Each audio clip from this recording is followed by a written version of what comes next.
L'embolisation de prostate est pratiquée depuis environ 10 ans. Durant ces dernières années, elle a connu des innovations techniques, mais aussi des progrès scientifiques.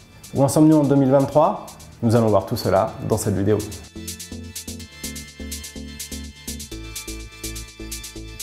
Une publication récente de juillet 2022 sur 311 patients rapporte que lorsque l'embolisation est réalisée par une équipe experte, on observe un taux abaissé de complications, c'est-à-dire des complications à la fois moins nombreuses et moins fréquentes. On observe désormais moins de 3% de complications qui sont des complications mineures, il n'y a plus de complications majeures.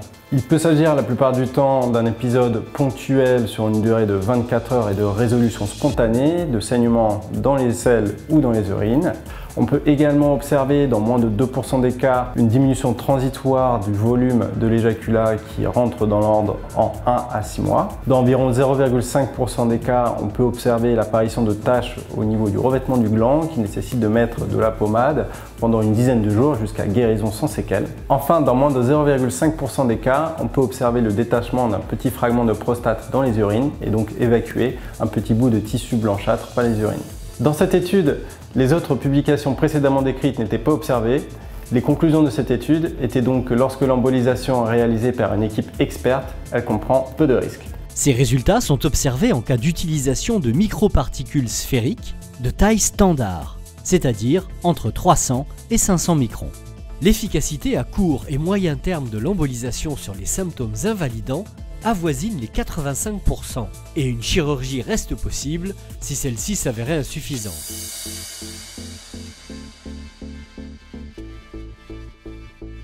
La voie d'abord classique en embolisation est la voie fémorale.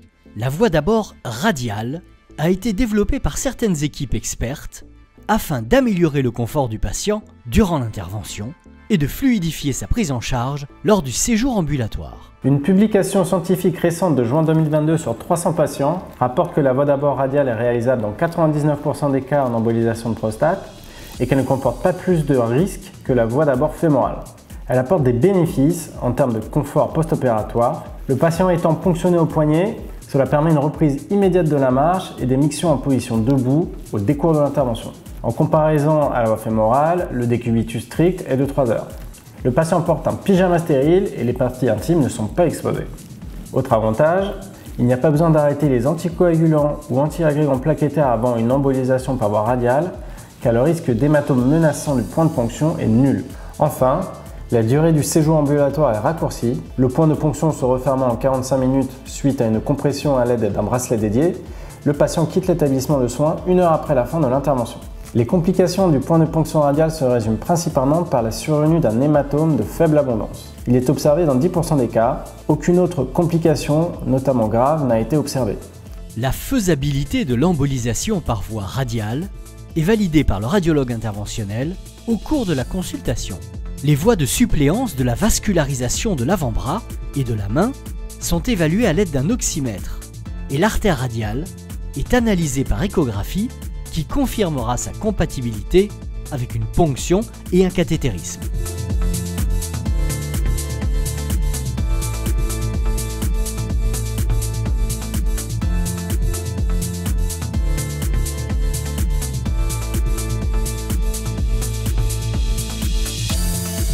En complément d'une anesthésie locale du point de ponction, l'anesthésiste, présent en salle, perfuse par les veines des médicaments afin de rendre le vécu de l'intervention plus agréable.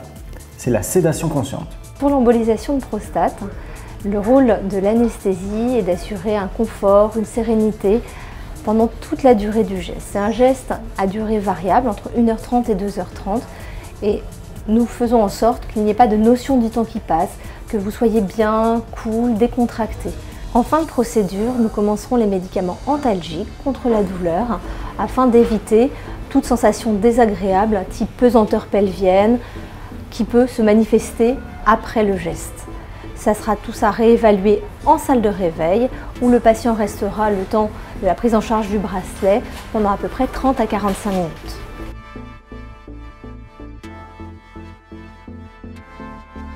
À ce jour, il n'est pas prouvé que des particules sphériques de plus petit calibre que le calibre standard procurent une amélioration plus importante ou plus durable des symptômes.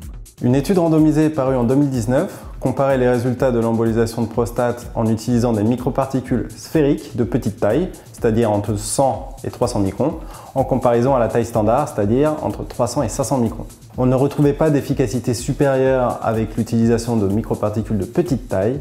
En revanche, on observait des suites post-opératoires plus marquées et des complications plus fréquentes. Les résultats de cette étude concordaient avec les conclusions similaires des précédentes études, statistiquement moins robustes. Également, l'usage de la colle biologique comme agent d'embolisation ne semble pas procurer plus d'amélioration de symptômes que les particules standards. Une autre publication récente portant sur l'embolisation à la colle rapportait un taux de complication de 22%. Les microparticules non sphériques n'étant plus utilisées en France, depuis plusieurs années, les publications les concernant ne sont pas développées ici.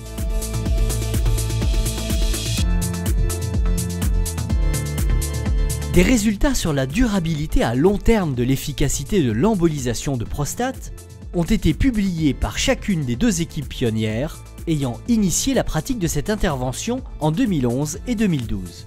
Concernant le recul après embolisation de prostate, nous disposons de deux publications effectuées par les équipes pionnières ayant développé la technique. Une publication datant de 2021 par l'équipe brésilienne rapportait un recul après 8 ans. Et donc après 8 ans, environ 75% des patients traités qui étaient guéris initialement le restaient. Une publication de 2022 par l'équipe portugaise sur environ 1000 patients rapportait elle un recul à 10 ans. À 5 et 10 ans, nous avions 10 et 22% des patients qui, initialement traités et guéris, nécessitaient une deuxième séance d'embolisation car elles présentaient une récidive des symptômes. En complément, une faible proportion des autres patients optaient eux pour une chirurgie.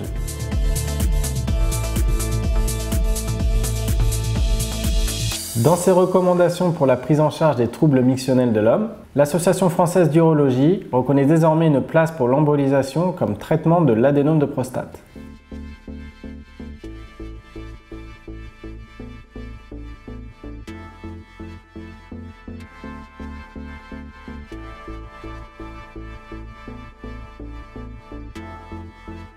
Lorsque le patient est porteur d'un cancer à un stade précoce, le traitement proposé est une surveillance dite active. Une étude préliminaire française, parue en 2021, a confirmé la faisabilité et la sécurité de l'embolisation de prostate aux microparticules sphériques dans une situation de cancer de bas grade en surveillance active. Ainsi, une étude de plus grande ampleur est en cours d'élaboration. Si celle-ci est mise en place, elle sera menée dans plusieurs centres en France. Elle évaluera l'efficacité oncologique à court, moyen et long terme de l'embolisation sur ces cancers de prostate au stade précoce, en surveillance active, et comparera leur évolution à celle observée en prise en charge standard.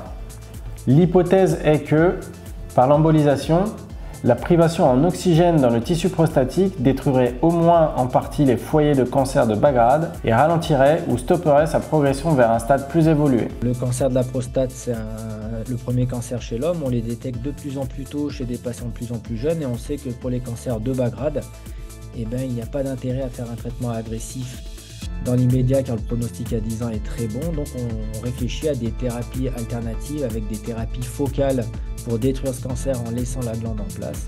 Et l'embolisation de prostate a trouvé sa place dans cette indication. C'est un protocole qu'on a développé avec le professeur Droupi, urologue au CHU de Nîmes avec moi, et on a décidé de faire des thérapies focales par embolisation chez ces patients avec un cancer localisé, ce qui nous permet de détruire le cancer par ischémie tout en conservant la glande et en évitant les effets indésirables. Enfin, lorsque le patient présente des symptômes invalidants liés à un adénome et qu'il est porteur d'un cancer au stade précoce, une embolisation peut être proposée. Cette indication est bien entendu validée par l'urologue référent prenant en charge le cancer du patient et sa surveillance est poursuivie au décours, comme à l'accoutumée.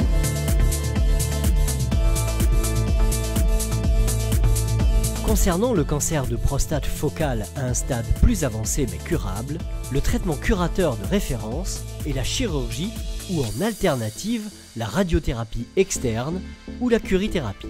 L'embolisation semble n'avoir qu'un trop faible taux d'efficacité et être souvent insuffisante. Une étude sur 12 patients rapportait après embolisation 16% de destruction complète du cancer, 42% de destruction partielle et 42% d'inefficacité totale. Des traitements conservateurs sont en cours d'évaluation. la destruction focale par fibre laser, par cryothérapie ou encore par électroporation irréversible, la radioembolisation, c'est-à-dire l'embolisation à l'aide de particules radioactives effectuant une radiothérapie intraprostatique, a été testée chez l'animal. Celle-ci ne semblait pas présenter d'effets indésirables, notamment sur les organes avoisinants. L'efficacité sur le cancer reste, elle, à être évaluée dans une future étude. Tous ces traitements sont effectués sous anesthésie générale. Ils nécessitent des travaux de recherche complémentaires et ne seront pas validés avant plusieurs années. Votre radiologue interventionnel se tient à votre disposition en consultation pour répondre à toutes vos questions.